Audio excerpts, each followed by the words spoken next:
higher on crack or meth or whatever, and by now he was half insane. He was clinging to a fantasy of escape, and he was ready to kill for it. I had helped him build that fantasy, and I'd used every trick I knew to keep it going so he could get those people out of there alive. Tried to create a bond, talked like a sympathetic friend, even told him my name. But I was out of both tricks and time. I lowered the binoculars and scanned the scene outside the bus windows. Behind the sawhorses and the flashing lights of the gathered police vehicles, there were several news vans and maybe 60 or 70 spectators. Some were eating Chinese takeout or holding up cell phone cameras. There were school-age kids zipping around on Razor scooters. The crowd seemed anxious, impatient, like picnickers disappointed that the fireworks hadn't started yet. I turned away from them just as Joe Hunt, the Manhattan North Borough commander, sank back in the office chair beside me and let out a long, deflated breath. "Just heard from ESU," he said. "Snipers think they got a pretty good beat on him through one of the back windows." I didn't say anything, but Joe knew what I was thinking. He stared at me with his almost sad, world-weary brown eyes.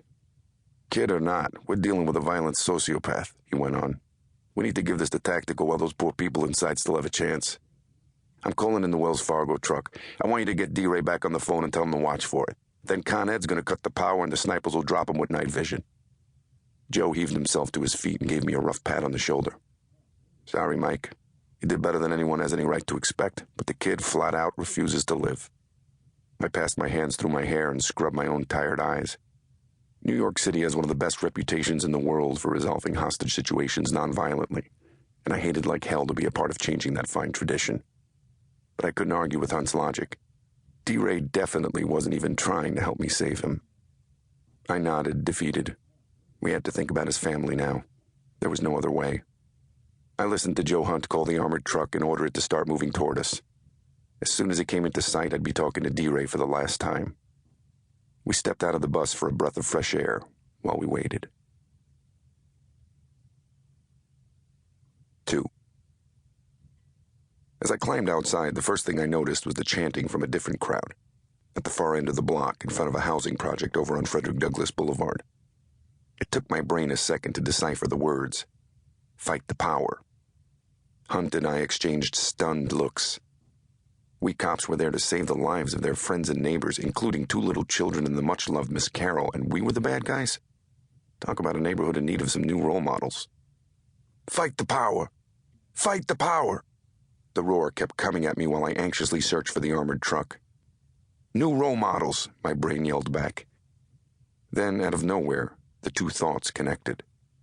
"Hold that truck, Chief," I hollered at Hunt. I rushed back onto the bus and snatched up my headset, nodding to a uniformed Taru tech to patch me into the brownstone again. "D-Ray, it's Mike Bennett," I said when he picked up. "You got 2 minutes, cop!" He was practically frothing with agitation. "Whoa, whoa," I said. "Listen to the crowd outside, will you? They're rooting for you. You're their hero." "Kind of bullshit you pulling now, Bennett?" "This isn't bullshit, D-Ray. Open up a window and listen. You think you've got nothing left to live for, but you're wrong." All the cops and techs on the bus stopped what they were doing and watched the brownstone. After a very long 30 seconds, one of the window's sashes rose a few inches. We couldn't see D-Ray. He was beside or below it, but he was there, listening. "Hear that?" I said into the headset. "Fight the power. They're talking to you, D-Ray. They think you're a badass for holding us off. Not only that, you know what one of your grandmother's church lady friends just told me? You've done this neighborhood a great service by getting rid of the Drew boys and all their dope dealing and violence. People hated them, were terrified of them, and you took them out." "Oh, man, you serious?" For the first time, D-Ray sounded like what he was. A scared, confused 19-year-old kid. "I'm damn serious, and I feel the same way they do," I said. It was another bald-faced lie, but I'd sell them both the George Washington and the Brooklyn Bridges if it meant saving lives. The crew on the bus were staring at me now. I swabbed my sleeve across my sweaty face and took the next risk. "Now there's 2 ways left you can play this, D-Ray," I said. "You can keep your hostages and try to get away with the money, but you won't get far, and you know it. Probably you'll get yourself killed and maybe your grandma and the little kids too, or you can stand up like the hero these people believe you are and let everybody go." It felt like my heart stopped, and maybe time itself, as D-Ray suddenly cut the connection.